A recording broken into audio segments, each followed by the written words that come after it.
Chinaza stood by the rose garden, her laughter blending with the morning sun. Obidike, her wealthy husband, watched her from the veranda. To the village, they were the perfect couple, wealthy, beautiful, and inseparable. But no one knew the truths that lived in the shadows. Obidike belonged to a secret cult. He had sworn an oath every 7 years he must sacrifice someone dear to him to keep his wealth and power. And finally, the time had come again. Late at night, Obidike stood before a black mirror in his hidden chamber. The leader of the court appeared in the glass. "You know what to do," the deep voice said, "or you lose everything." Obidike's hand trembled. Must it be her? "Sacrifice the heart you love most or prepare to suffer," the court leader shouted. Days passed. Obidike became distant. Chinaza noticed it but didn't ask questions. One evening, he took her hand. "Let's walk in the garden. I want to plant something special." Chinaza smiled. "All right, my love." He led her to a freshly dug spot in the garden. "Close your eyes," he whispered. She giggled. "What is it?"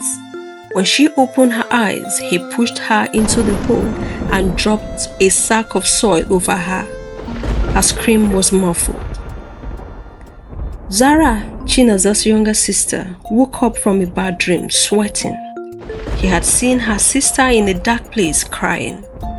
She ran to the house, but Obidike said Chinaza had traveled to care for a sick relative. Zara didn't believe him. She went to Mama Eze, the village seer. "Mama, I need to find my sister." Mama Eze closed her eyes and whispered, "She is near, too near." That night, Zara returned to Chinaza's house. The rose garden was glowing faintly under the moonlight. She stepped into it and heard something very faint, crying. She dropped to her knees, pressed her ears to the ground, and heard Chinaza saying, "Zara, help me."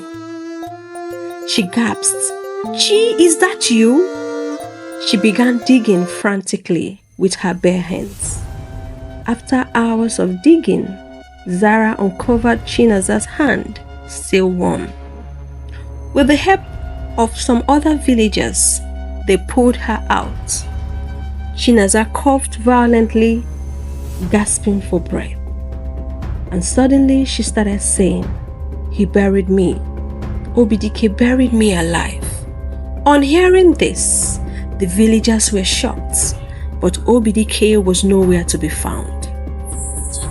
The village chief sent a search party. Obidike was hiding in the forest shrine. He was caught days later, surrounded by cult symbols and books. "Why would you do this to your own wife?" the chief asked.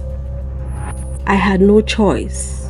They would take everything from me," he replied. "But you took everything from yourself," the chief said.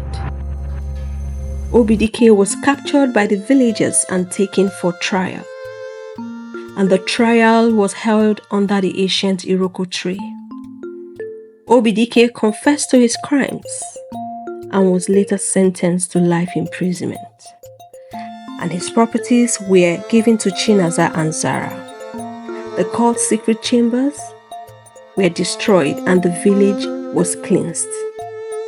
Chinaza took months to recover, both body and mind, but she was later strong again. One day, Zara found her planting new roses in the garden. "Sister, why plant here again?" And she said, "This is where I died, but also where I lived again. I will turn this pain into beauty." 10 months later, Chinaza started a foundation for women who had survived abuse and betrayal. She told her story to the world, not with shame but with power. Women came from far and near, drawn to the woman who rose from the ground like a flower. We have come to the end of this story, friends. The from this story is evil in marriages wear many marks. Don't ignore the war. No evil stays hidden forever. Truth always rises from the grave. Abuse in marriage is never love. Real love protects, it doesn't destroy. What are your beautiful thoughts, friends? Kindly share at the comment section. Don't forget to like and share, and also hit the like button till I come your way again with magical stories. Bye bye.